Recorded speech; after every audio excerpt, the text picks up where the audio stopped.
Welcome to the class. Today we are going to learn some specific aspects of language, and these aspects are important for making impact in speaking. इसको कहते हैं learning softening, मतलब अपने आप को हम थोड़ा सॉफ्ट कैसे बना सकते हैं। इसको आप ऐसे समझिए कि कभी कभी हमको गुस्सा आता है, कभी कभी हम अपनी भावनाओं पर नियंत्रण नहीं रख पाते हैं और उस वक्त हम ये नहीं सोच पाते हैं कि हम जो कुछ भी बोलेंगे या बोल रहे हैं उसका सुनने वाले के ऊपर क्या असर होता है। तो मैं ये जो बात आपसे करने जा रहा हूं, learning to softening, learning to become softer, वो इसलिए इंपॉर्टेंट है कि हम जब भी कुछ बोलते हैं तो उसका दो पक्ष होता है, एक बोलने वाला होता है, एक सुनने वाला होता है। तो सुनने वाले का पक्ष समझना जरूरी होता है। अगर हमारे ध्यान में ये बात है कि हम जो कुछ भी बोल रहे हैं उसका सुनने वाले के ऊपर क्या असर पड़ेगा, अगर हम सिर्फ इतना भी सोच लें तो वहां से सॉफ्टनिंग की प्रक्रिया शुरू हो जाती है। आप अच्छी तरह जानते हैं कि हम बोलते हैं इसलिए कि दूसरे लोग हमारी बात समझ सकें। हम बोलते हैं इसलिए कि अपनी बात लोगों को ठीक से समझा सकें। और अगर हमारा गोल ठीक से समझाना है तो फिर हमारे लिए ये जरूरी है कि हम ध्यान में रखें कि जो लोग हमारी बात सुन रहे हैं उनके ऊपर हमारी बात सुनने का सही असर होना चाहिए। यह अलग बात है कि हम अगर किसी को गुस्सा दिलाना चाहते हैं और फिर हम कुछ उस तरह की चीज किसी खास वजह से करते हैं तो वो एक अलग समस्या है। हम उसके बारे में बात नहीं कर रहे हैं। हम आम बोलचाल के कॉन्टेक्स्ट में, आम परिप्रेक्ष्य में, आम तौर पर जब लोग बोलते हैं या हम अपनी प्रोफेशनल फील्ड में जब किसी कलीग से बात करते हैं, किसी सीनियर से बात करते हैं, किसी जूनियर से बात करते हैं,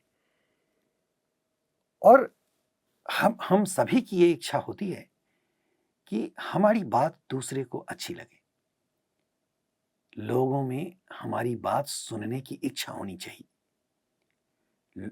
ऐसा तभी होता है जब लोगों को हमारी बात सुनकर बुरा नहीं लगता है।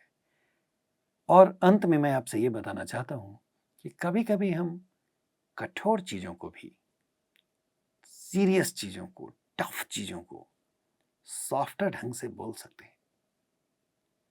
और as a matter of rule, जिसको अंग्रेजी में थंब रूल भी कहते हैं, आपको मैं ये बताना चाहता हूं और आपको हमेशा ध्यान में रखना चाहिए कि कुछ भी बताने के लिए,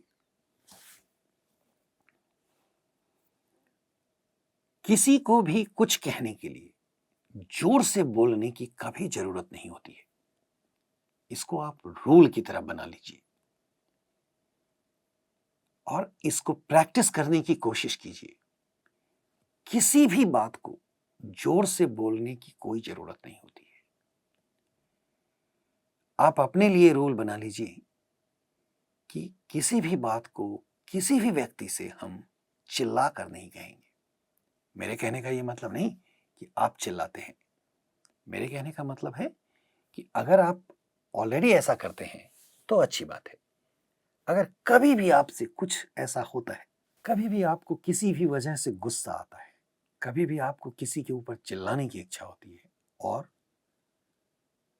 अगर आप ऐसा कर बैठते हैं तो अपने लिए रूल बनाइए कि किसी के ऊपर चिल्लाने की जरूरत नहीं होती है। किसी को भी कोई बात चिल्ला कर कहने की कोई जरूरत नहीं होती है। बस यहीं से सॉफ्टनिंग की शुरुआत होती है। आप ऐसा करके देखिए आपको बहुत ही पॉजिटिव फील होगा और धीरे धीरे दूसरे लोगों पर इसका पॉजिटिव असर होना शुरू हो जाएगा। यह है सॉफ्टनिंग का इम्पैक्ट हम जब बोलते हैं तो आपके दिमाग में हमेशा ये क्वेश्चन होता होगा कि सॉफ्ट की क्या जरूरत है। सॉफ्ट की बहुत जरूरत होती है, सॉफ्ट होने की बहुत जरूरत होती है, क्योंकि हम अपनी बात किसी को अच्छी तरह बताना चाहते हैं, हम अच्छा फील करना चाहते हैं और हम अच्छा फील करें, हम अच्छा फील करना चाहते हैं, इसके लिए ये जरूरी है कि दूसरे अच्छा फील करें। हम अब ये देखें कि क्या करने से ऐसा होगा। तो इसमें मैंने ये भी कहा है नोइंग वर्सेस यूजिंग। ये भी एक खास चीज है। अगर इस पर आप ध्यान देंगे तो सॉफ्टनिंग के टेक्निक्स को सीख सकेंगे। देखिए, हम भाषा में ऐसी बहुत चीजें होती है जो हम ऑलरेडी जानते हैं, हम उसको और हम यूज करना भी जानते हैं। तो अब मैं आपको दिखाता हूं। आप देखिए हम क्या जानते हैं। एक संक्षेप में आपको मैं ये बताना चाहता हूं कि हम ये जानते हैं कि सेंटेंस होता क्या है। हर सेंटेंस में एक सब्जेक्ट और एक प्रेडिकेट होता है और हर प्रेडिकेट में एक वर्ब होता है और ये ऑब्जेक्ट हो भी सकते हैं, नहीं भी हो सकते हैं, एडवर्ब्स हो भी सकते हैं, नहीं भी हो सकते हैं, लेकिन वर्ब जरूर होता है प्रेडिकेट के अंदर। ये हम जानते हैं। कभी कभी हमारे सेंटेंस कॉम्प्लेक्स सेंटेंसेस होते हैं जिसमें प्रेडिकेट होता है लेकिन इसमें एक एम्बेडेड सेंटेंस भी होता है। जैसे ही किसी प्रेडिकेट में एक एम्बेडेड सेंटेंस है या किसी भी सेंटेंस में एक एम्बेडेड सेंटेंस है तो वो सेंटेंस कॉम्प्लेक्स सेंटेंस अपने आप बन जाता है। इसके बाद हम ये भी जानते हैं कि सेंटेंस में, खासकर अंग्रेजी के सेंटेंसेस में, एग्रीमेंट होता है पर्सन और नंबर के बीच में। जेंडर का एग्रीमेंट इंग्लिश में नहीं होता है। टेंस होते हैं जो प्रेजेंट, पास्ट और फ्यूचर होते हैं, जो आम तौर पर वर्ब्स के ऊपर दिखते हैं। और इसी तरह से एस्पेक्ट्स होते हैं जो हैबिचुअल हो सकते हैं, कंटिन्यूअस हो सकते हैं, परफेक्टिव होते हैं और ये भी वर्ब्स के ऊपर दिखते हैं। ये सारी चीजें सेंटेंस की रिक्वायर्ड एलिमेंट्स हैं और हम इन चीजों के बारे में जानते हैं। इन्हीं चीजों को मिलाकर सेंटेंस बनता है जो हम बोलते हैं। और हमारे मन में, हमारे दिमाग में ये कैसे कंप्यूट होता है, मतलब कैसे बनता है, ये भी हम जानते हैं। और उन चीजों को, उस प्रोसेस को अगर हम समझते हैं और ठीक से पढ़ते हैं, मतलब आधा घंटा अंग्रेजी में लिखी हुई कोई चीज पढ़ते हैं, आधे घंटे हर रोज अंग्रेजी में लिखी हुई कोई चीज सुनते हैं, तो ये तीनों चीज मिल करके हमारी भाषा को अच्छा प्रेजेंटेशन बनाता है। हम अच्छी तरह से बोल सकते हैं, फ्लॉलेसली बोल सकते हैं, ग्रामेटिकली बोल सकते हैं। तो ये हम जानते हैं। अब आप देखिए कि for being and becoming impactful दो चीजों की जरूरत होती है। We need to know how to say what we want to say, क्योंकि the way we use sentences makes all the difference. अभी मैंने यही दो बातें आपको बताई कि हम कैसे बोलते हैं, ये सारी सॉफ्टनिंग सिर्फ वहीं समाहित है, वहीं पर आती है। इसलिए क्या बोलना है ये तो जरूरी है, कैसे बोलना है ये भी जरूरी है। इसका एक और दूसरा लेवल होता है, किसको बताना है ये भी जानना जरूरी होता है और उस आदमी को कब बताना चाहिए ये भी जानना जरूरी होता है। लेकिन वो एक दूसरा लेवल है जिसके बारे में हम अभी बात नहीं करेंगे। अभी हम सिर्फ इस बात के बारे में कुछ एग्जाम्पल्स के थ्रू मैं आपको दिखाना चाहता हूं कि ये जानना क्या बोलना है, इसके साथ साथ कैसे बोलना है ये भी जानना जरूरी है। कुछ एग्जाम्पल्स देखिए। कुछ कॉन्टेक्स्ट होते हैं, जैसे क्वेश्चन के कॉन्टेक्स्ट होते हैं, उसमें सजेशंस होते हैं, रिक्वेस्ट्स होते हैं, ओपिनियन होते हैं, इश्यूज होते हैं, रिफ्यूजल होते हैं। इन सारे कॉन्टेक्स्ट में जैसे हमसे किसी ने क्वेश्चन पूछा तो हम उसका कैसे जवाब दें, हमसे किसी ने सजेशन मांगा हम उसका कैसे जवाब दें, हमसे कोई रिक्वेस्ट कर रहा है उसको हम कैसे रिस्पॉन्ड करें, हमसे कोई ओपिनियन मांग रहा हो या हमको कोई ओपिनियन दे रहा हो उस पर हम कैसे रिएक्ट करें। कुछ इश्यूज हों, जैसे किसी चीज के बारे में हम बात कर रहे हैं, अपना पक्ष रखते हैं तो कैसे रखें, और किसी चीज को रिफ्यूज करना हो तो वो कैसे करें। मेरा मतलब ये है कि इन सारे चीजों में, इन सारे कॉन्टेक्स्ट में इस बात की संभावना होती है कि हम कुछ ऐसा कर जाएं, ऐसा ऐसा हो जाए हमसे जिससे किसी सुनने वाले को बुरा लगे। इन सारे कॉन्टेक्स्ट में अगर हम इसका ध्यान रखें कि सुनने वाले को बुरा नहीं लगना चाहिए, मतलब हम कैसे बोले जो इन सारे कॉन्टेक्स्ट में सुनने वाले को, मतलब हमारा रिस्पॉन्स जानने के लिए उनको बुरा ना लगे, अगर इतनी बात का आप ध्यान रख लेते हैं तो फिर आपकी भाषा सॉफ्ट हो जाती है। आप हिंदी में एक वर्ड है मृदुभाषी। मृदुभाषी आर्टिफिशियली होना जरूरी नहीं है, आपकी भाषा सॉफ्ट होनी चाहिए। मृदुभाषी का मतलब है soft spoken person. Soft spoken person किसको कहते हैं? जो अपनी बात दूसरों को अच्छी तरह बताना जानता हो। कम बोलना या नहीं बोलना ऑप्शन नहीं है, आपको बोलना पड़ेगा, आपको अपनी बातें बतानी पड़ेंगी, लेकिन उसके लिए ये जरूरी है जानना कि हम अपनी बात कैसे बताएं। इतना जान लेते हैं हम सॉफ्ट स्पीकर हो जाते हैं। तो इन सारे कॉन्टेक्स्ट में से कुछ कॉन्टेक्स्ट का एग्जाम्पल लेकर के मैं आपको दिखाता हूं।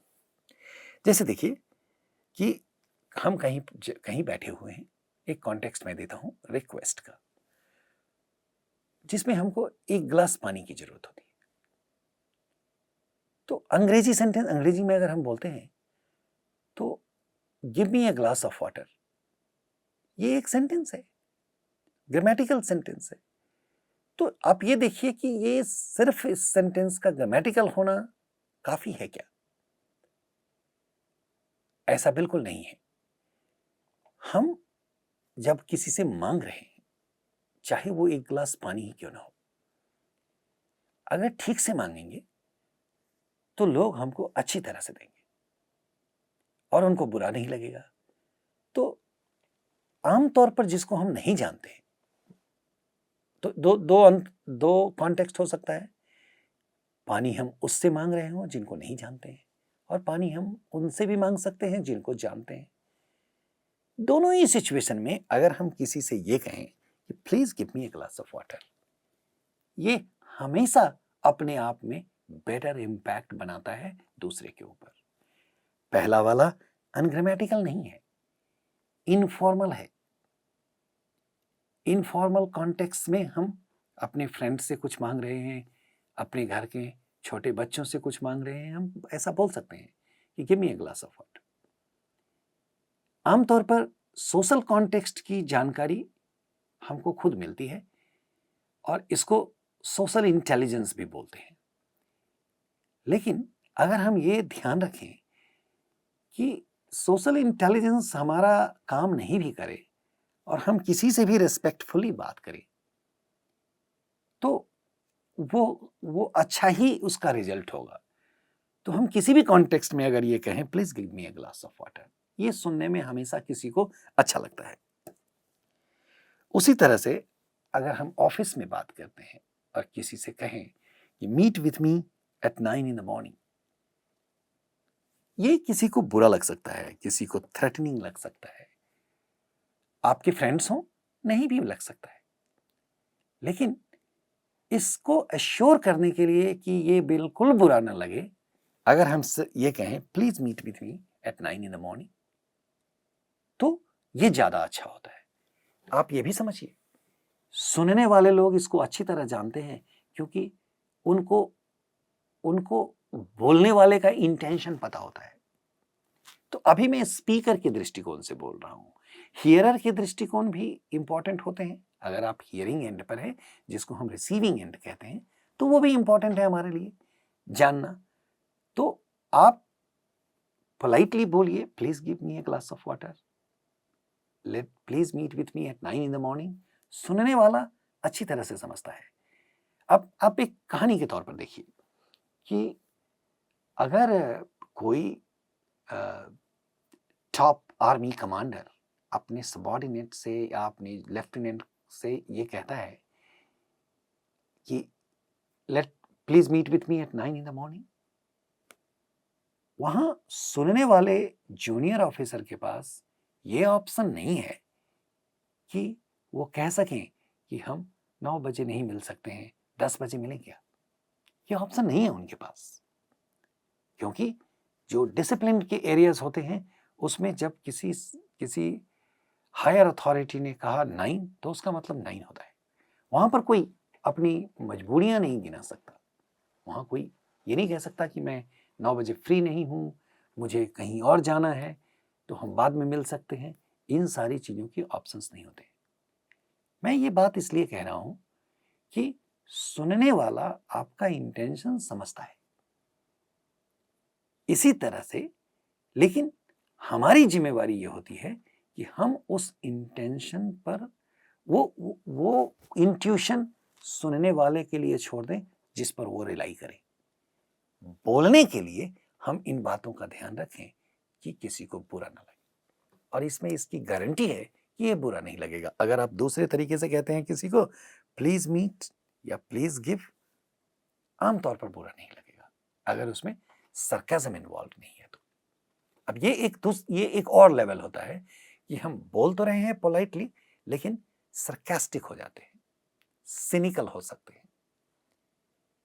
ये ध्यान रखना जरूरी है कि बोलने के समय अगर कॉन्टेक्स्ट अलाउ नहीं करता है तो हमको सरकास्टिक और सिनिकल नहीं होना चाहिए, क्योंकि being sarcastic and being cynical can be hurtful and diminishing to listeners.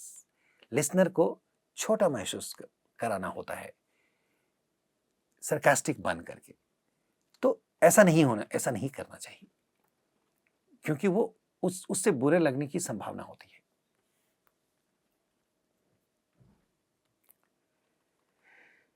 तो इसी चीज को हम कह सकते हैं, इसी चीज को और भी सॉफ्ट बनाया जा सकता है। हम ये कह सकते हैं could we meet at 9 in the morning? अब आप इस दोनों के अंतर को देखिए। Please meet with me at 9 in the morning, ये पोलाइट है, लेकिन हम किसी के पास ऑप्शन नहीं छोड़ रहे हैं, उसको बता रहे हैं। लेकिन अगर हम ये कहें कि could we meet at 9 in the morning, ये इस तरह से साउंड करता है जैसे हम सजेशन मांग रहे हो और सुनने वाले को इसका ऑप्शन दे रहे हैं। मैंने अभी बताया आपको कि सुनने वाले इंटेंशन को समझते हैं, कॉन्टेक्स्ट को भी समझते हैं। इसलिए नहीं भी ऑप्शन हो तो नहीं भी ऑप्शन देने की इच्छा हो, फिर भी अगर आप इस कॉन्टेक्स्ट में बोलते हैं क्वेश्चन में बनाकर, तो ये सुनने वाले को एकोमोडेटिव लगता है। सुनने वाले को लगता है कि आप उसकी भी ऑप्शंस को एकोमोडेट कर रहे हैं। ये अपने आप में एक ग्रेटिफाइंग और सेल्फ सेटिस्फाइंग अप्रोच होता है। इसी क्वेश्चन को और भी बढ़िया कर सकते हैं। could we meet at 9 in the morning please? और एक और तरीका होता है जहां पर लोग इस तरह बोलते हैं, I was wondering if we could meet at 9 in the morning. मैं ऐसा सोच रहा था कि हम 9 बजे मिलते। ये इन चीजों में ऑप्शंस इंक्लूडेड है, ऑप्शंस एम्बेडेड है, और हर सुनने वाले को ये अच्छा लगता है कि आप उसको ऑप्शन के थ्रू कुछ बताएं। इससे ये बस मैं एक एग्जांपल दे रहा हूं। आप ये सेंटेंसेस ऑलरेडी जानते हैं। इन एग्जांपल्स के बारे में सोचिए और खुद तय कीजिए कि किस एरिया में कैसे बोलने से आप सॉफ्ट साउंड करेंगे। हम तो बस आपको कुछ एग्जांपल्स बता रहे हैं। अब देखिए, जब हम किसी से सजेशन कोई हम मांगते हैं तो ऐसे ऐसे एक एग्जांपल लेकर देखिए, shall I invest in mutual funds. अगर दो फ्रेंड्स बात कर रहे हैं तो एक फ्रेंड दूसरे से पूछता है, shall I invest in mutual funds? एक आंसर तो यही होता है, नो यू शुड नॉट, और यस यू मस्ट। ये दोनों ही बड़ा डायरेक्ट और एब्रप्ट सा आंसर है, दो ग्रामेटिकल है, लेकिन सुनकर ऐसा लगता है कि आप या तो जल्दी में हैं या उसकी बात में इंटरेस्टेड नहीं है। लेकिन इसी चीज को अगर दूसरे तरह से आंसर करते हैं, जैसे I think mutual funds are not doing good these days, यहां पर आप हाँ या ना का प्रयोग नहीं कर रहे हैं, आप सिर्फ ओपिनियन के फॉर्म में बताते हैं कि मुझे लगता है आजकल म्यूचुअल फंड्स का मार्केट अच्छा नहीं कर रहा है। मतलब बिल्कुल साफ है कि आपको करना है कीजिए, लेकिन मेरे हिसाब से ऐसा करना उचित नहीं होगा। लेकिन हम वो नहीं बोल रहे हैं जो चाहते हैं कि सुनने वाला समझे। ये भी अपने आप में पोलाइटनेस का एक तरीका होता है। एक तरीका होता है ये कहने का, उसी क्वेश्चन को रिस्पॉन्ड करने का, if I were you I would not. अगर आपकी जगह मैं होता तो मैं ऐसा नहीं करता। इसका मतलब होता है कि मेरा मतलब है कि आप ऐसा ना करें। If I were you I would think several times about it. अगर मैं आपकी जगह होता तो मुझे इसके बारे में कई बार सोचने की जरूरत पड़ती।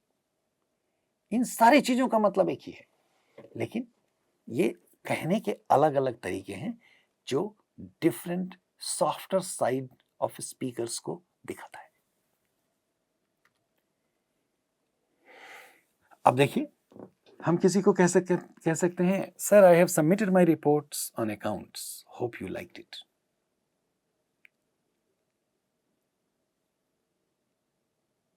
इसको हम ये भी बोल सकते हैं, you have made a mistake in calculations. एक बॉस और एक जूनियर असिस्टेंट अगर बात कर रहे हो, ऐसा समय भी कि उसमें गलती हुई हो, तो कह सकता है कोई कि you have made a mistake in calculation, और ये भी कह सकता है यू हैव रूइंड इट। मतलब किसी ने रिपोर्ट सबमिट किया, उसके बारे में ये आपके कमेंट्स हो सकते हैं। अब आप सोच कर देखिए इस कॉन्टेक्स्ट को, कि आपने कुछ मेहनत करके बनाया और उसमें गलती भी हो गई हो, तो भी अगर आपको कोई ये कहता है कि तुमने तो इसको बर्बाद कर दिया, आपको कैसा लगेगा? नेचुरली अच्छा नहीं लगेगा। तो अगर आप अपने आप को सुनने वाले की जगह रख कर देखेंगे तो आपको अपने आप समझ में आएगा कि आपको क्या अच्छा लगता, कोई कैसे यही बात आपको बताता तो अच्छा लगता। तो अगर आप ऐसे बोले, बस एक उदाहरण दे रहा हूं मैं, क्योंकि इस तरह की बातों को कहने के कई तरीके हो सकते हैं। You seem to have missed a few things. मुझे लगता है आपने इसमें कुछ छोड़ दिया है। May I suggest revisit? एक बार फिर से देखेंगे इसको। अब सुनने वाला ये समझ लेता है कि कहीं ना कहीं कोई गलती हुई है, लेकिन इसी बात को तुमने गलती कर दी इसमें, ये बहुत बुरा लगता है। इसके बदले में अगर आप ये कहें कि लगता है कहीं कुछ छूट गया है, एक बार फिर से देखेंगे इसको, ये सुनने वाले को बुरा नहीं लगेगा। It appears to me that the calculations do not add up. लगता है कैलकुलेशन ठीक से दिख नहीं रहा है। Could you please take a look at it again? सुनने वाला समझ जाता है कि गलतियां हुई हैं, लेकिन जब आप हार्श तरीके से नहीं बोलते हैं तो नेचुरली सॉफ्ट होते हैं। अब रिफ्यूजल सबसे मुश्किल काम है, मतलब सेइंग नो। मुश्किल है, लेकिन अगर स्किलफुली आप करें तो बहुत मुश्किल नहीं भी है। जैसे बहुत छोटा सा नॉर्मल कॉन्टेक्स्ट लेकर मैं बताता हूं। अगर कोई ये पूछे आपसे कि can we go for a cup of tea, और आपका मन नहीं है जाने का या आप किसी के साथ नहीं जाना चाहते हैं, ऐसा ऐसा हो सकता है। दो दो दो दो कॉन्टेक्स्ट मैं बता रहा हूं, और भी कई कॉन्टेक्स्ट हो सकते हैं। आपका मन नहीं है जाने का, आप बिजी हो, या आप बिल्कुल किसी की कंपनी पसंद ना करते हो और नहीं जाना चाहते हो। तो या आपसे कोई पूछे कि could you please bring me some story books on your way, आप मेरे लिए कुछ लेकर आएंगे? तो इसको रिस्पॉन्ड करने के तरीके हो सकते हैं। जैसे अब हम एक तो तरीका बिल्कुल ये है कि हम कहें कि नहीं, no, I don't want to go, मतलब बिल्कुल साफ है। लेकिन इसी बात को अगर हम ऐसे कहें, सुनकर देखिए आप, कैसा लगता है आपको? I have a lot of stuff pending to take care of. यहां पर भी रुक सकते हैं, मतलब मुझे कुछ काम करना है, मेरे पास बहुत काम है। मतलब तो उसका नो ही है। I have lot of stuff pending to take care of, hope you don't mind. ये भी जोड़कर बोल सकते हैं, मेरे पास बहुत काम है, आई रियली होप आपको ये बुरा नहीं लगेगा। मतलब है, अगर मैं नहीं जाना चाहता हूं, आप बुरा मत मानिए। अगर कोई कहता है कि could you please bring me some story books on your way, आप ये भी कह सकते हैं, I'll try my best, मैं कोशिश करूंगा। The shop seems to have moved as I couldn't find it. ये I'll try my best, ये उसके पहले बोलते हैं। अगर आप लौट कर आए और आप बिल्कुल नहीं लेकर के आ पाए स्टोरी बुक्स, तो आप कह सकते हैं, the shop seems to have moved as I couldn't find it. लगता है वो दुकान वहां पर है नहीं, क्योंकि मैं उसको ढूंढ नहीं पाया। I'm not sure if there is any bookstore on my way. मैंने कभी कोई किताब की दुकान तो देखी नहीं है, लेकिन मैं कोशिश करूंगा। ऐसा बोलने से लोग समझ जाते हैं, आपकी स्पीड से, आपकी इंटेंशन को समझ जाते हैं कि आप या तो नहीं लाना चाहते हैं या आप लेकर नहीं आए। तो मुश्किल है रिफ्यूजल, लेकिन अगर आप स्किलफुली उस पर बात करें तो उतना मुश्किल भी नहीं है। तो इसमें हम क्या देखते हैं? ऐसे देखिए कि we need to be aware of the context. इसमें सबसे जरूरी क्या है सॉफ्ट होने के लिए? कॉन्टेक्स्ट के बारे में अवेयर होना, जो एज ए स्पीकर और हियरर हमको पता होता है। There is no specific rule for these things. अब ये जैसा मैं बार बार बोल रहा हूं आपसे कि ये मैंने 2-4 कॉन्टेक्स्ट आपके साथ डिस्कस किया है, ऐसा कोई स्पेसिफिक रूल नहीं है और कोई रूल बुक नहीं है जिसको देखकर आप डिसाइड करें। ये आपके सोशल इंटेलिजेंस, आपके सोशल अवेयरनेस पर निर्भर करता है। और सोशल इंटेलिजेंस को ठीक से डिस्प्ले करने के लिए ये जरूरी भी है कि आप किसी को डायरेक्टली कुछ ना कहें। इनडायरेक्ट मेथड हमेशा इंट्यूटिव भी होता है और लोग समझते भी हैं अच्छी तरह से। Being and becoming softer in communication is a social skill. I would say it's excessively intuitive and required. छोटी सी बात है, हम हमेशा कोशिश करें कि किसी को बुरी ना लगे हमारी बात। Combining the use of grammatical rules with social skills makes our communication effective. यही तो हमारा गोल होता है ना बोलने के क्रम में।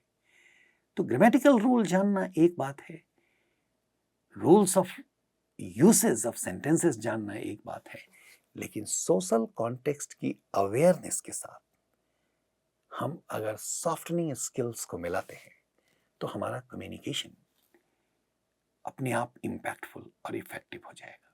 और यही हमारा गोल होना चाहिए एक दूसरे के साथ बातचीत में। और सिंपल वर्ड्स में कहें तो हमेशा ये ध्यान रखें कि किसी को हमारी बात बुरी ना लगे। Thank you so much. Hope this makes sense to you and you liked it. We look forward to your questions on these things and comments as well. Until we meet next time, take care of yourself. Thank you.